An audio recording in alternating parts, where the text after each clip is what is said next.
It's day 11 of Putin's invasion of Ukraine, where Ukraine claims that Russian troops have captured 2 Ukrainian nuke power plants and is advancing towards a third one.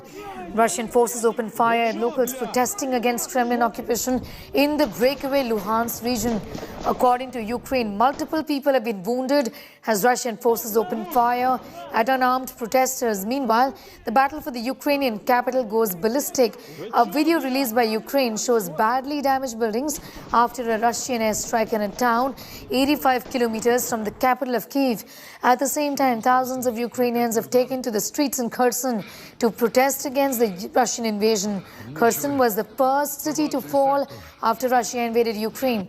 Panic-stricken citizens are also fleeing the capital, Kyiv. 1 million people have fled Ukraine since the war has begun. UN officials say the speed of exodus from Ukraine could actually trigger the biggest refugee crisis this century. Meanwhile, the next round of talks between Russia and Ukraine will be held on Monday, where they are once again going to discuss ceasefire and safe passage for citizens.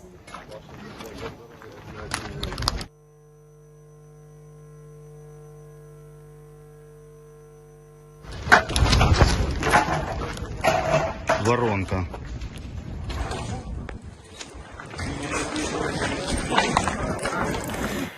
With each passing hour, 64-kilometer-long Russian military convoy is moving towards the capital of Kyiv. India Today gets you visuals of Russian military convoy that is gradually approaching Kyiv from all directions. Several Russian tanks advancing in an attempt to capture the capital city of Ukraine. Tanks and trucks as far as the eye can see. This mesmerizing bird's eye view of Russia's giant armored convoy rumbling towards Ukraine's capital has become one of the faces of this escalating conflict. But after 10 days of satellite pictures, finally a view from the ground. Images published by the Russian military show the giant convoy up close for the first time. Carefully curated images, part of a power projection exercise, amidst denials in Kyiv that this convoy has managed to encircle the crucial city. Somebody said that it is just to distract attention of the Ukrainian armed forces to concentrate on that direction and to open another road. The second version is that Russians are trying to regroup because now they have quite a dispersed forces around Kyiv, and they are trying to regroup to accumulate the forces that they need for the big strike. In his delusional mind, he does believe so. That wouldn't be true because even if he pretends to, take over Kyiv and claim that this is the new ruler, whatever he would be, that would not change the will of 40 million Ukrainians who are fighting against that right now. But he indeed is trying to encircle the city. Ukrainian army is fighting back. That convoy you are referring to has not been moving for the past 5 days, I think. So they are not having any way to move forward because of the Ukrainian army. The superior strength of the Russian forces, looking to besiege Ukraine's capital, has snaked down the highway from the north for several days now. Across bitter, snow-blown wilderness, menacing war machines bearing down on a metropolis that must bend if President Putin is to impose his will on Ukraine. These are the up-close images of the convoy, that Russian convoy that's moving towards the capital, Kyiv. In some places, it's extremely close to Kyiv. One information that we have received is indicating that a part of that convoy is virtually now on the outskirts of Kyiv. The logistics challenge that was being pointed out initially, that seems to have been overcome. The convoy is populated with battle tanks, armored personnel carriers, and utility trucks carrying troops, rations, and weapons, perhaps for the long haul. While Kyiv city itself hasn't been damaged much in 10 days, the suburbs and outskirts have been pounded by missiles, shells and rockets for days together. The Hostomel air base to Kyiv's north has also evidently been overrun by Russian forces. With the giant convoy now looking to encircle and besiege Kyiv from 3 sides, 2 questions hover above all else. Will Ukraine's capital fall soon? And if it does, will Russia have crossed a red line that brings NATO and the West finally into this war. With Gaurav Sawant in Kyiv and Geeta Mohan in Lviv, Bureau Report, India Today. Russia declares a ceasefire only on the eastern part of Ukraine. Mariupol and Volnovakha, the cities in the Donetsk region, are the cities where there won't be any active hostilities. Humanitarian corridor to also be established. Here is a report.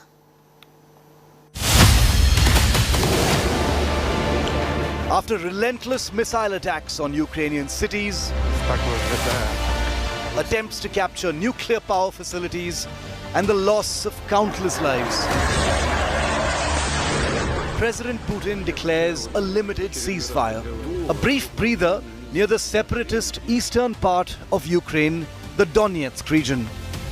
Firing, bombings were suspended in Mariupol and Volnovakha to allow civilians to leave. The ceasefire was declared from 11:30 a.m. Indian Standard Time, only to facilitate a region that has a large Russian population. The Russian Defense Ministry claims that safe passage was agreed upon, with Ukraine doing 2 rounds of talks. But the Russian move has been met with skepticism. Well, we'll see if they keep up their words. We can't really trust the Russians in any sense. But I do hope that the families with children, particularly from Mariupol and Volnovakha, would be able to leave. They have been living without electricity, without any heat for more than a week. The conditions over there are just terrible. So I do hope that they would be safe to leave. But that's not near close to the solution to the war as we are seeing it. Maybe this would mean that also other humanitarian corridors would be created, but for the time being, the Ukrainian side, we don't have any confirmation from the Ukrainian side. The ceasefire in Donetsk is seen as mere eyewash because there's no such relief for the rest of Ukraine, where Russia's relentless assault continues and a humanitarian catastrophe continues to unfold. With Gaurav Sawant in Kyiv and Geeta Mohan in Lviv, Bureau Report, India Today.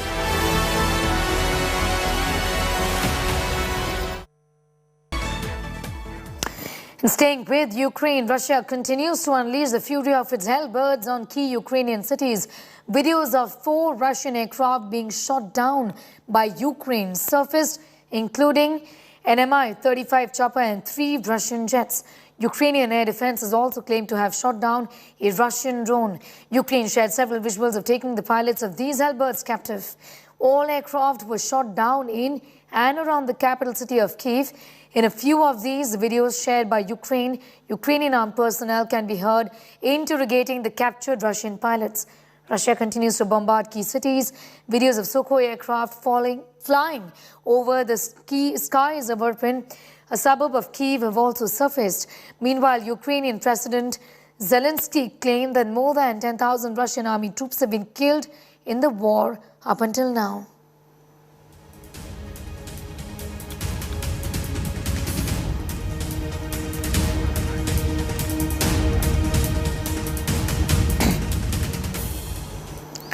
A big escalation in the Russian-Ukraine war, where Ukraine claims to have shot down a Russian Mi-35 by a Stinger missile. While this incident was caught on camera, Russian chopper explodes into a ball of fire after being shot down. In another incident, Ukraine claims to have shot down a Russian jet near the city of Chernihiv. Ukraine also claims to have captured a pilot, while the co-pilot allegedly was killed during this crash. Perhaps the most dramatic footage in 10 days of Russia's invasion of Ukraine. Cameras from a drone capturing a low-flying Russian Mi-35 attack helicopter falling prey to a Ukrainian Stinger missile. The chopper, flying at low altitude to avoid radars, to avoid eyes, meets a devastating end. The Stinger missile, supplied by NATO with infrared homing systems, hitting the helicopter with deadly accuracy.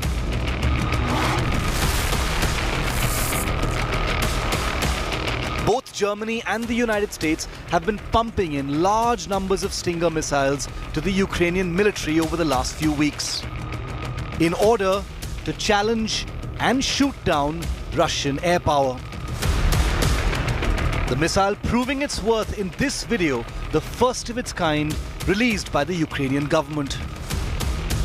Reported to be on the outskirts of capital Kyiv, showing the heavily armed military helicopter of the Russian armed forces ending in a massive fireball and a plume of smoke.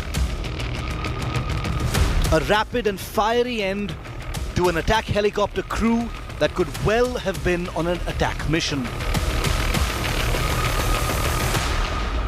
This Mi-35 helicopter, and when you look at these images, it's a young soldier who's actually running behind that helicopter, aims with his surface-to-air man-portable Stinger missile, fires and forgets, and it goes and hits the target. It goes and hits the attack helicopter, and the attack helicopter comes crashing down. This shows how a Stinger can easily bring down a low-flying fighter plane. It can bring down a helicopter. As Russian troops advance into several parts of Ukraine and encircle cities, images of the Ukrainian residents have been flooding social media. This time, a Russian jet apparently being shot down in the northern city of Chernihiv. Captured on camera by local residents while they cheered as the jet was brought down. It was later reported that the Russian pilot of the jet had been captured alive, while his co-pilot didn't survive. Another Russian plane was shot down in the city of Mykolaiv. A dramatic video of the plane's pilot being interrogated by Ukrainian forces has also surfaced.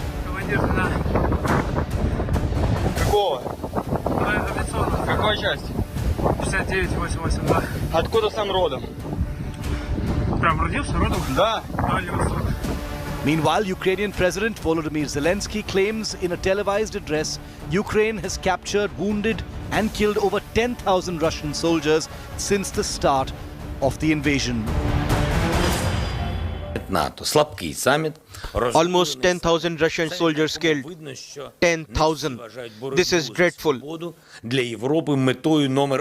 There's plenty of fighting. Airstrikes are basically an everyday occurrence all over Ukraine. Again, that's what Ukraine repeats its demand to close off the sky for the Russians. Russians are using those planes to hit civilian targets, pedestrian districts. Reality is this is a battle that is raging all over Ukraine, and Russians are using their air power advantage to push at the civilians like no time since the Second World War. President Putin, meanwhile, has blamed the United Kingdom for triggering the military conflict. Can Ukraine successfully resist the overwhelming and intensifying scale of the invading force? With Gaurav Sawant and Rajesh Pawar in Kyiv, Bureau Report, India Today.